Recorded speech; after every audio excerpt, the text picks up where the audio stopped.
Padres are still making moves after the deadline. Let's talk about the latest addition at the catching position, what it means for the San Diego Padres, and take a deeper look at the position and how we are succeeding and setting ourselves up for some future success here. What's going on, everybody? Christian Pedersen back with another episode of Padres Digest. Thank you very much for tuning in. Like I said, this video is going to be all about the catching situation. If you got something you want to talk about there, drop a comment, or anything else you want to see us talk about, drop a comment. If you want to get involved more, you can also hit the subscribe button. That would be much appreciated. If not, no worries. We will still be here talking baseball all season long. Got to get to a wrapping up details post trade deadline, and the Padres made a post trade deadline deal, and you can do this for players that are just in the minor leagues that are not on the 40-man roster. So it happened a couple of days ago. But they have acquired a AAA catcher, Eli Wilson, from the Pirates. He was AAA for the Pirates. He ends up getting assigned to AA for the San Diego Padres as they acquire him. A deal that in and of itself maybe is just a one-liner footnote, but I think in the post-trade deadline situation to add another catcher, it was interesting to me. It got me kind of looking at what do we have in the minors. We've kind of struggled all season, obviously, and then in rapid succession lately, we have added Freddie Fermin, and I want to talk about his numbers in a second, but they have also shelved Ethan Salas for most likely this entire season. But Salas now, with the departure of DeVries, Salas now becomes the Padres' top prospect. So I think there's an extra little focus on, like, what's the plan here and what is this guy's expectations and where are they going? So kind of just wanted to talk all things catcher, looking at seeing the addition of Eli Wilson into our minor league system got me kind of poking around, because Padres have struggled until we got Freddie Fermin, and we can go with let's look at Freddie's numbers. This obviously is mostly with Kansas City, but it seems like he has not missed a beat as of coming out to join the Padres. So say this translates over roughly, let's say he hits somewhere between 255 and 275 between now and the end of the season.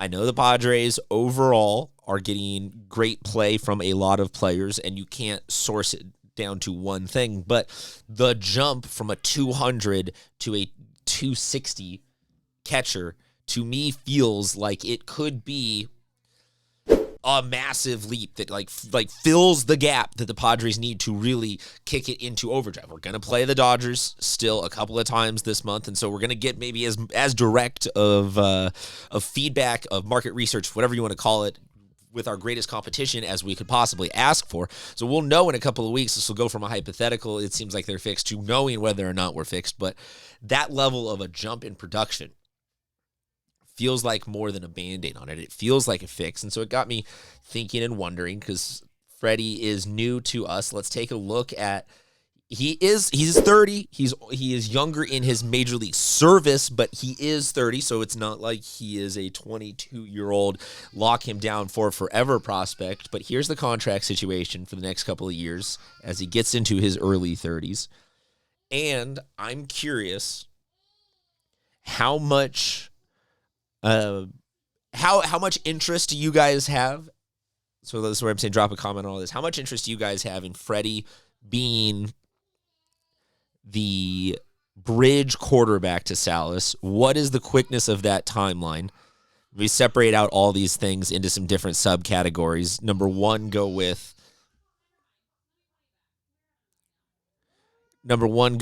what do you want out of Ethan Salas? How soon does he need to be in the major leagues? Is that something where he's 19 now, but he's missed most of this season, so he's going to be 20 by the time he really gets back in action, full swing, but allegedly has not missed anything in terms of developmental. He's not set back. It's just that they're trying to make sure his back stays super duper healthy long term. Do you want him is 20, 22, 24, 25? Like, how far out is the projection?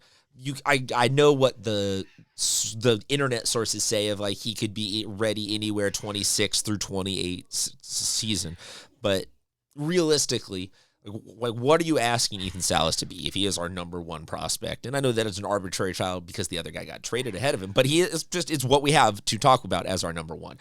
If you want him if you want him next year ready to go, I hold on, make this a battery of 1-2 of these guys. Great. If not,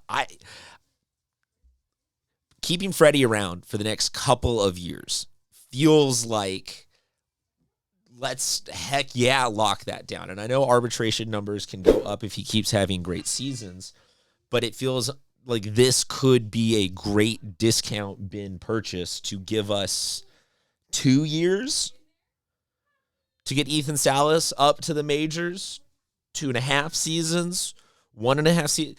Let me know. Drop a comment on what you think there, because it really, if you look, kind of just tying this back to the initial acquisition that we were talking about that got us on this video of the Padres adding Eli Wilson to the minor league via a trade with the Pirates. Eli Wilson is 27. He's in Double-A. That does not scream to me the next MLB. No disrespect, man, but just like that's not the heir apparent at the position. Could still be a serviceable catcher for us someday, but it just is not the guy.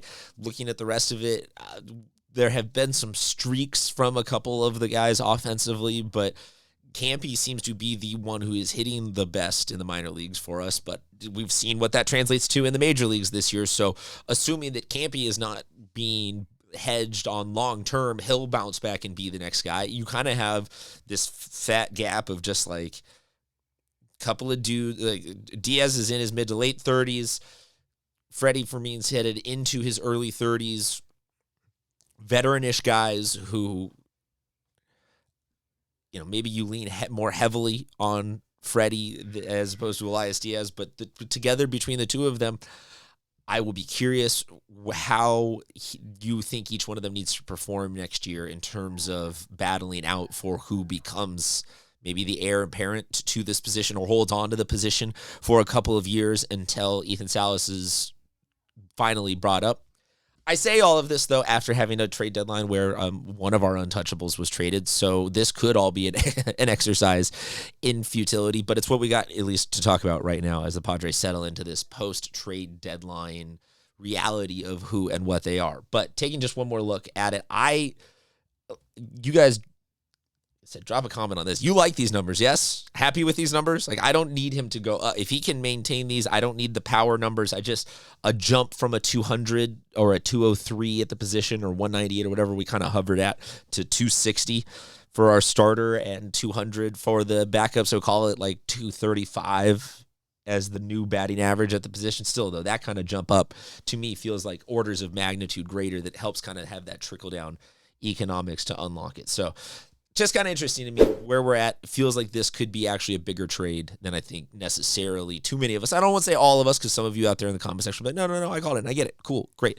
But I think common logic was like, whoa, this feels like an overpay. But if this is the thing that unlocks it and we don't really have anything in the minor league system other than the guy who's either in AJ's world going to just get dealt for a major leaguer or he's going to pan out to be the guy. But then again, what's the timeline on that? So couple of different catching questions. Drop a comment what you think. And like I said, if you could hit the subscribe button, it would be much appreciated. Until next time, talk to you guys soon.